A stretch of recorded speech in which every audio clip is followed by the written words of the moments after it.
नमस्ते दोस्तों। आज हम सीटीएट के सिलेबस के बारे में जानकारी लेंगे। सीटीएट का जो पेपर 1 है, जो फर्स्ट टू फिफ्थ के लिए है, तो उसके रिगार्डिंग हम आज इंफॉर्मेशन लेने वाले हैं। तो सभी लोग इस वीडियो को एकदम आराम से देखिए ताकि आप लोगों को इसके रिगार्डिंग जो भी इंफॉर्मेशन है वो मिले। ठीक है, क्योंकि अभी आप लोग देख सकते हैं कि जो सुप्रीम कोर्ट का जो जजमेंट आया है उसमें फर्स्ट लेकर क्लास 8 तक सभी टीचर्स को टेट क्वालिफाई करने के लिए बताया गया है। हालांकि ये जो है आरटीए एक्ट के पहले जो टीचर होंगे उनके लिए शायद ये नहीं लागू हो सकता है, बट जो आने वाले समय में जो भी टीचर रहेंगे, जो भी टीचर 2010 के बाद से जो भी जॉब में लगे हुए हैं, उन सभी लोगों के लिए में भी ये कंपलसरी किया जा सकता है। तो आने वाले समय में सीटेट एग्ज़ाम जो है, तो सीटेट एग्ज़ाम का जो इम्पोर्टेंस है वो बहुत ज़्यादा बढ़ गया है। तो फर्स्ट टू फिफ्थ क्लास में जो भी पढ़ाने वाले टीचर है या 6 to 8 वाले जो भी टीचर है, उन सब के लिए जो सीटेट एग्ज़ाम है वो पास कराना अब बहुत ही इम्पोर्टेंट हो गया है। तो हम इसमें देखेंगे कि भाई सीटेट का सिलेबस क्या है। अभी 2025 में सीटेट एग्ज़ाम होना है दिसंबर में। ठीक है, तो अभी तक नोटिफिकेशन तो नहीं आया, लेकिन अभी इस साल में कोई एग्ज़ाम नहीं हुआ है सीटेट का। तो इसमें 100% ये श्योरिटी है कि भाई दिसंबर 2025 को इनको एग्ज़ाम लेना ही लेना है। तो इसीलिए ये मैं बहुत इंपॉर्टेंट वीडियो बना रहा हूँ कि आप लोगों को जो है सीटेट का सिलेबस पता होना चाहिए और उसके अकॉर्डिंग आपको तैयारी करनी है। ठीक है, तो सबसे पहले तो मैं यहाँ पे आपको सिलेबस बताता हूँ। फर्स्ट टू फिफ्थ क्लास में जो टीचर बनना चाहता है, तो उन टीचर्स के लिए जो सीटेट का पेपर रहेगा वो तो 150 मार्क्स का रहेगा। सबसे पहली बात तो ये है कि उनका जो पेपर 150 मार्क्स का रहेगा, और इसका जो टाइम होता है एग्ज़ाम का 2.5 आवर। ठीक है, मतलब 2.5 घंटे का पेपर होता है। 150 मार्क्स, 150 क्वेश्चन रहते हैं। तो ये सीटेट का एग्ज़ाम का टाइम होता है। और इसमें आपको बता दें कि जो कैटेगरी वाले स्टूडेंट है उनके लिए 83 मार्क्स 150 में से लाना ज़रूरी है, और जो जनरल कैटेगरी के होते हैं, जनरल जो है ओपन वाले बोल सकते हैं, उनको 90 मार्क्स लाना ज़रूरी है। मतलब 55% कैटेगरी के लिए और 60% मार्क्स ओपन के लिए। ठीक है, तो ये ज़रूरी क्राइटेरिया आपको ध्यान में रखना है। तो उसी के रिगार्डिंग हमें ये सीटेट एग्ज़ाम का जो सिलेबस है वो भी देखना ज़रूरी है। ठीक है, तो सीटेट एग्ज़ाम में आप देखिए इसमें कैटेगरी दिया हुआ है। इसमें फर्स्ट जो होता है चाइल्ड डेवलपमेंट एंड पेडागोजी, ये 30 क्वेश्चन होंगे उसमें।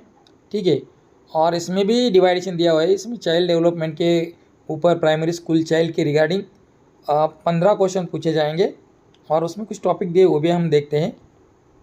देखिए इसमें टॉपिक है concept of development and it's relationship with learning, principles of development of children, influence of heredity and environment. तो ये जो टॉपिक है, ये टॉपिक हमने डीएड में साइकोलॉजी में पढ़े हुए हैं, तो उसको आप एक बार फिर से रिवाइज करिए। देखिए socialisation process, social world, children, teacher, parents, peers. उसके बाद देखिए हमने जो थेरीज पढ़ी है, पियाजे की हो, कोलबर्ग की हो, वैगोस्टिक की हो, कंस्ट्रक्ट्स एंड क्रिटिकल पर्सपेक्टिव से उसको पढ़ना है। उसके बाद देखिए concept of child centred and progressive education, critical perspective of the construct of intelligence, multidimensional intelligence, language and thought. बहुत सारे टॉपिक इसमें दिए हुए हैं, आप देखिए। Gender as a social construct, gender roles, gender bias and educational practice, gender के regarding भी क्वेश्चन पूछे जाएंगे। इंडिविजुअल डिफरेंसेस अमॉन्ग लर्नर्स, और लर्नर में जो इंडिविजुअल डिफरेंसेस आते हैं उसके रिगार्डिंग भी क्वेश्चन आएंगे। Understanding differences based on diversity of language, caste, gender, community, religion. और इंडिविजुअल डिफरेंसेस जो है वो कि उसके लिए कौन से रीज़न है क्यों उसमें इंडिविजुअल डिफरेंसेस आते हैं, उसके लिए language, caste, gender, community, religion ये कैसे उसके ऊपर अफेक्ट करते हैं, ये भी आपको देखना पड़ेगा। ठीक है, उसके बाद देखिए distinction between assessment for learning and assessment of learning, school based assessment, continuous and comprehensive evaluation, perspective and practice, ये सब पूछा जाएगा। उसके बाद देखिए formulating appropriate questions for assessing readiness levels of learners, for enhancing learning and critical thinking in the classroom and for assessing learner achievement, ऐसे करके ये इसमें जो चाइल्ड साइकोलॉजी के ऊपर जो क्वेश्चन पूछे जाने हैं उसमें 15 मार्क्स के क्वेश्चन यहाँ पे पूछेंगे। उसके बाद देखिए concept of inclusive education and understanding children with special needs, इसके ऊपर भी क्वेश्चन पूछे जाएंगे। तो इसमें भी 3 प्रकार के क्वेश्चन यहाँ पे पूछे गए हैं, देख लीजिए आप इसको, ठीक है। उसके बाद देखिए लर्निंग एंड पेडागोजी के ऊपर 10 क्वेश्चन पूछे जाने हैं, ये एक इम्पॉर्टेंट पार्ट हो सकता है। How children think and learn, how and why children fail to achieve success in school performance. देखिए चिल्ड्रन कैसे थिंक करते, कैसे सोचते हैं, कैसे सीखते हैं, और वो फेल होते हैं तो क्यों होते हैं, उसके रिगार्डिंग हमें देखना है। उसके बाद देखिए basic process of teaching and learning, children strategies of learning as a social activity, social context of learning, child as a problem solver and scientific investigator, ये सब टॉपिक उसमें सिलेबस में आपको दे के रखे, इसको आपको पढ़ना पड़ेगा। उसके बाद देखिए alternative concepts of learning in children, understanding children's errors as significant steps in the learning process, cognition and emotions, motivation and learning, factors contributing to learning, learning के ऊपर कौन से फैक्टर्स अफेक्ट करते हैं, पर्सनल और इन्वायरमेंटल, ये सब आपको देखना है। उसके बाद एक सबसे इम्पोर्टेंट चीज़ जो है, इसमें आपको लैंग्वेज चूज करना होता है। आप इसमें 2 लैंग्वेज चूज कर सकते हो, ठीक है। वैसे तो 3 लैंग्वेज में से 2 चूज कर सकते हो, और मैं आप सबको बता रहा हूँ कि भाई रीजनल लैंग्वेज जो है ना वो सबसे इम्पोर्टेंट है, वो आप चूज़ करना ही करना है। चाहे आप बंगाली हो तो बंगाली यूज़ करिए, यूपी में है तो हिंदी ही करिए, आसाम में है तो आसामी करिए, रीजनल लैंग्वेज एक उसमें रखनी है। महाराष्ट्र है तो मराठी ज़रूर करना है, एक लैंग्वेज मराठी रखना है और दूसरी लैंग्वेज आप हिंदी रख सकते हो, क्योंकि इसमें जो है लैंग्वेज 1 और लैंग्वेज 2 में भी इम्पोर्टेंस है, क्योंकि ये 30 मार्क्स का होता है, ठीक है। 30 मार्क्स का होता है, और अगर हिंदी और इंग्लिश अगर हमने रीजनल लैंग्वेज में हम तो अच्छे होते ही हैं, अगर हमारा रीजनल लैंग्वेज अगर जो भी है हमारा मराठी है, हिंदी है, बंगाली है, जो भी है, उसमें तो हम अच्छा करेंगे ही करेंगे। मतलब 30 में से वहाँ पे आप लगभग मान के चलिए कि 20+ वहाँ पे मार्क्स ला सकते हैं, ठीक है।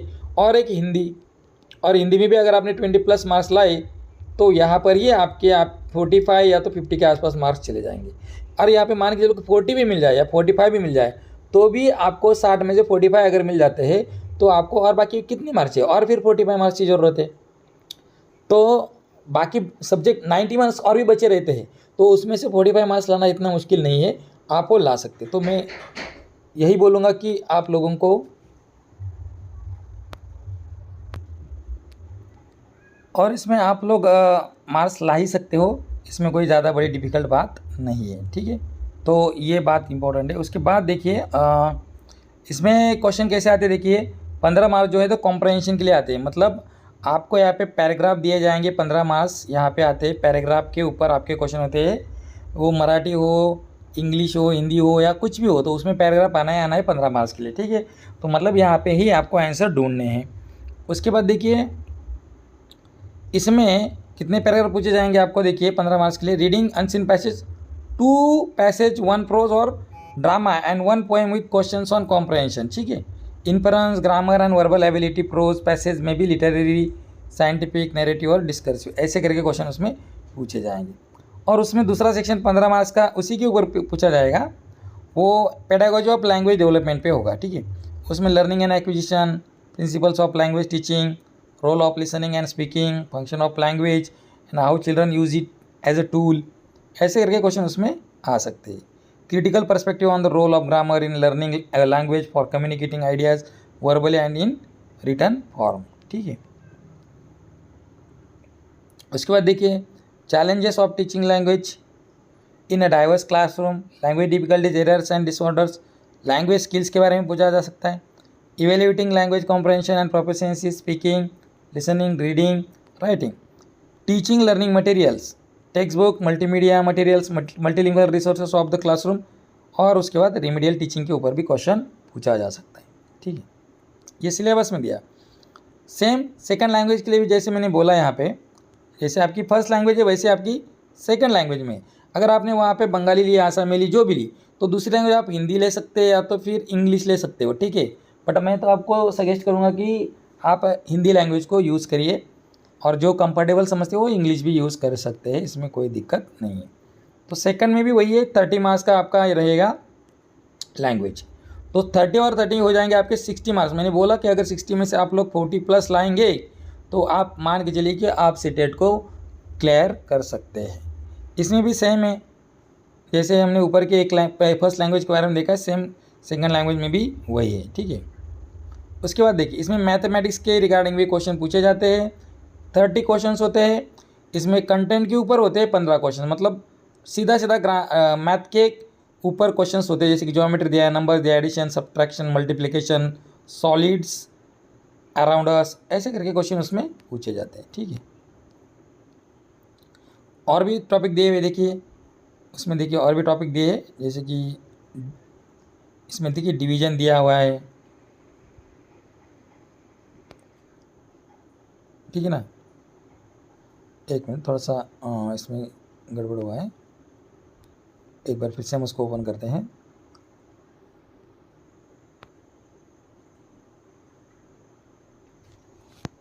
Just 1 minute.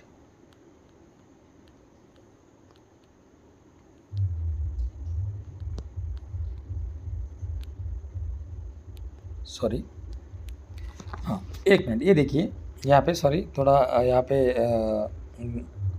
मिसमैच हो गया था, ठीक है, कोई दिक्कत नहीं, फिर से हम कर लेंगे उसमें। तो इसमें भी देखिए डिवीजन है, ठीक है, वॉल्यूम है, डाटा हैंडलिंग है, पैटर्न्स है, मनी है, वेट है, मेजरमेंट है, टाइम है, ऐसे करके उसमें टॉपिक आएंगे, ठीक है। ये 15 मार्क्स का, और 15 मार्क्स जो उसके ऊपर भी पेडागोजिकल इश्यूज़ के ऊपर आएंगे, जैसे कि nature of mathematics, logical thinking, understanding children's thinking and reasoning patterns and strategies of making meaning and learning, place of mathematics in curriculum, mathematics का करिकुलम में क्या प्लेस है, language of mathematics, community mathematics, evaluation through formal and informal methods, problems of teaching, ठीक है, ऐसे करके question इसमें भी पूछे जाएंगे। उसके बाद देखिए error analysis and related aspects of learning and teaching, diagnostic and remedial teaching, environmental studies. उसके बाद देखिए, ये तो हो गया 30 मार्क्स का आपका मैथ हो गया, ठीक है ना। पहले ऊपर का पेडागोजी हो गया 30 मार्क्स का, ठीक है। 60 मार्क्स का आपका लैंग्वेज हो गया दोनों, तो ये कितने मार्क्स हो गए, 30 और 30 60, और ये 60 120 तो यहाँ पे हो गए। अब लास्ट बचता है इन्वायरमेंटल स्टडीज़, ठीक है।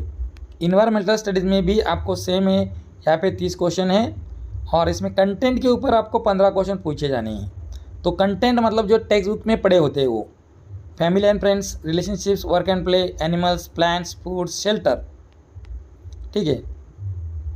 उसके बाद water, travel, things we make and do, ऐसे करके जो टॉपिक है हमारे 1st से 5th क्लास के टेक्स्ट बुक अगर आप अच्छे से रीड करेंगे तो उसमें से कंटेंट आपके क्लियर हो जाएंगे, मैथ हो या आपका ये इन्वायरमेंटल स्टडीज़ हो, ठीक है। और चाइल्ड पेडागोजी के लिए आप सीधा सीधा DLED के जो टेक्स्ट बुक है ना, वो आप DLED के आप टेक्स्ट बुक सीधा सीधा यूज़ कर सकते हैं, ठीक है ना। सीधा सीधा DLED के टेक्स्ट बुक यूज़ करिए, आपको कोई दिक्कत नहीं, वो उससे हो जाएगा। उसके बाद देखिए, इसमें भी 15 मार्क्स जो है वो पेडागोजिकल इश्यूज़ पे आता है। पेडागोजिकल मतलब वो थोड़ा एप्लीकेशन बेस्ड क्वेश्चन होता है, उसको थोड़ा सा ध्यान से देखेंगे तो वो क्वेश्चन भी वहीं पे टिक कर सकते हैं, जैसे कि concept and scope of EVS, significance of EVS, integrated EVS, environmental studies, environmental education, learning principle, scope and relation to science and social science, approaches of presenting concept, activities, experimentation, practical work, discussion, CCE क्या होता है, ये child care education, ऐसे करके इसमें आता है। Teaching materials के ऊपर कुछ क्वेश्चन आएंगे, प्रॉब्लम्स के ऊपर कुछ क्वेश्चन आएंगे, जैसे कि आप इसमें क्या कर सकते हैं, टीचर का रोल उसमें क्या है, ऐसे करके आपको उसमें क्वेश्चन पूछे जाएंगे, ठीक है। तो इस प्रकार ये जो है पेपर 1 का जो सिलेबस है वो पूरी तरह से हमने यहाँ पे डिस्कस किया है। इसको आप लोग देखिए प्रॉपरली, इसको टेक्स्ट बुक्स में से पढ़िए, ठीक है। इसको एक बार अगर पढ़ लेंगे ना तो ये ज़्यादा डिफ़िकल्ट वर्क नहीं है। या तो कोई एक आध टेक्स्ट बुक आप लोग मंगा भी सकते हो ऑनलाइन, जो भी आपको लग रहा है, जैसे कि बहुत सारे पब्लिकेशन है अवेलेबल, तो आप किसी भी एक पब्लिकेशन को आप ले सकते हैं। या तो DLED की टेक्स्ट बुक यूज़ करिए, और सीधा सीधा आपकी सिलेबस की जो टेक्स्ट बुक है 1st to 5 के उसको यूज़ करिए, हाँ, तो वो भी हो जाएंगे। इन्वायरमेंटल साइंस के लिए, स्टडीज़ के लिए, मैथ के लिए सीधा मैथ की टेक्स्ट बुक यूज़ करिए, तो उससे भी आपके क्वेश्चन जो है वो सीधे सीधे हो सकते हैं। और ग्रामर का थोड़ा बहुत देख लीजिए, जो लैंग्वेज आप पढ़ रहे हैं उसके लिए। तो ये ज़्यादा डिफ़िकल्ट टास्क नहीं है, अगर आप लोग उसको थोड़ी सी मेहनत करेंगे 1-2 महीने के लिए। अभी 2025 का जो एग्ज़ाम है दिसंबर में होना है, तो उसके रिगार्डिंग आप अभी से प्रिपरेशन स्टार्ट करेंगे तो आपका जो एग्ज़ाम है वो सीधा क्लियर होने में कोई दिक्कत नहीं रहेगा। ठीक है, तो आज के लिए इतना ही। धन्यवाद। हमारा चैनल को सब्सक्राइब करिए और अपने दोस्तों को इसको शेयर करिए, ताकि ज़्यादा से ज़्यादा इन्फॉर्मेशन हम CTET या और भी एग्ज़ाम की रिगार्डिंग हो तो हम बता सकें। और पेपर 2 के सिलेबस के बारे में भी हम जल्दी वीडियो डालेंगे, तो इसके लिए आप जो है नोटिफिकेशन बेल ऑन करके रखिए, तो आपको जो भी वीडियो यहाँ से आएगा उसका नोटिफिकेशन आपको मिल जाएगा। तो उसके लिए भी मैं सिलेबस जल्दी आपको उसका भी एक वीडियो बना दूँगा। तब तक के लिए धन्यवाद। ठीक है।